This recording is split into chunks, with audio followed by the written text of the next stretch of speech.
mein Mann, Eakin Moss, hat angehoben lernen einen Anheberskurs in Stanford, in Hillel, Pashat für Anhebers. Das habe ich gemacht.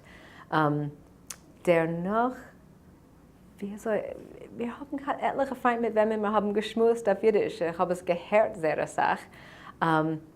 Und ich habe geholfen, Gellerschweid Fishman in Stanford organisieren eine Datenbase für ihr Archivprojekt, die Freund von den weltlichen jiddischen Schulen in Amerika, was befindet sich jetzt in der Stanford Universität.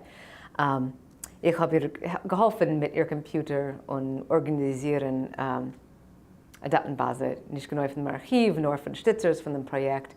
Und sie hat gewusst, dass ich lerne sich Jiddisch und sie hat sich abgesagt im Ganzen von Englisch und nicht gewollt reden, kein ein Wort Englisch mit mir. Was ich bin wunderlich, aber sie ist eine wunderliche Lehrerin, sie ist noch als bis 120, eine gute Lehrerin und sehr streng und mich Tage gefordert, ich soll reden Jiddisch. Ich habe sich gelernt neue Wörter, jedes Mal, was ich habe sich gesehen mit ihr. Und danach habe ich gemacht einen mittlerer Kurs mit Vera Szabo. Sie hat gelernt in Stanford damals. Und ich bin gekommen auf der Yidish-vokh. Und ich bin gewesen im Ganzen reingetan und gedarf reden Yiddish. Und es ist sehr schwer, die ersten etliche Jahre. Es ist sehr schwer zu sein, ein Anheber, Tage auf der Yidish-vokh.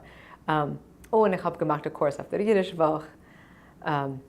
Ich geschmust mit Menschen. Das ist mein gerechte Jiddisch, ist eine Sache besser von meinem gelernten Jiddisch. Ich lerne nicht so gier und fließig. Aber reden werde ich damit auf Yiddishist.